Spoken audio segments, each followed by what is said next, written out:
আমার নির্যাতিত বিডিআর পরিবার সদস্যবৃন্দ এবং শহীদ পরিবার ও তাদের সদস্যবৃন্দ সবাইকে আমার বিপ্লবী সালাম। আজকে আমরা দ্বিতীয় দিনের মতো শহীদ মিনারে অবস্থান করছি। আমাদের সকলের লক্ষ্য এবং উদ্দেশ্য, আমাদের যেই দফা দাবিগুলো রয়েছে সেগুলো পরিপূর্ণ হওয়ার আগ পর্যন্ত আমরা আমাদের অবস্থান কর্মসূচি সেরে কোনোভাবেই এই স্থান পরিত্যাগ করব না। আপনারা জানেন 5ই আগস্টের পরে এই বৈষম্য বিরোধী ছাত্র আন্দোলন বৈষম্য বিরোধী বাংলাদেশে নতুন একটি বাংলাদেশ 2.0 গড়ার লক্ষ্যে যে উদ্দীপ্ত হয়ে সামনে আগমন করেছে, সেই সাথে সেই আগমনের শুরুতে একই সাথে আপনাদেরকেও সামিল হওয়ার জন্য আহ্বান করেছি।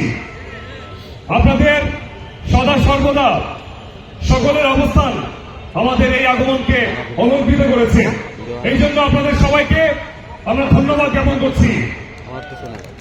বিডিআরের সকল পরিবার যারা বিগত 16 বছর যাবৎ স্বৈরাচারী শেখ হাসিনার শাসনামলে, ওই ফ্রান্সিস শাসনামলে নিগৃহীত হয়েছেন, ভুক্তভোগী হয়েছেন, তাদের সকলের সাথে আমরা সমবেত।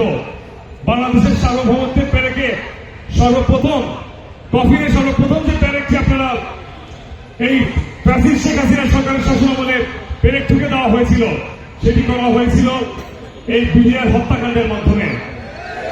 নাম দেওয়া হয়েছিল কি বিডিআর বিদ্রোহ, আর পিছনে হয়েছিল কি বিডিআর হত্যাকাণ্ড। আমরা সবাই জানি এর পিছনে মূল কলকাঠি কারা নেড়েছিল সেই দিল্লির সেই গুজরাটের কসাই মোদি।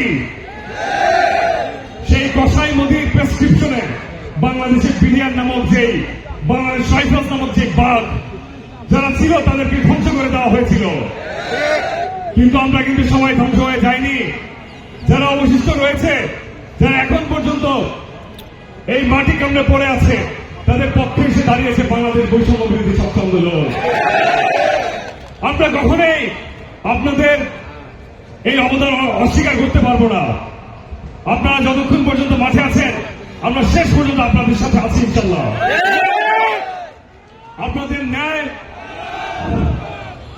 ন্যায় এবং আপনাদের ন্যায় বিচার প্রতিষ্ঠা হওয়ার আগ পর্যন্ত আপনারা যাতে অবিচারের শিকার না হয়ে থাকেন, সেজন্য আমরা শেষ পর্যন্ত আপনাদের সাথেই থাকবো ইনশাল্লাহ।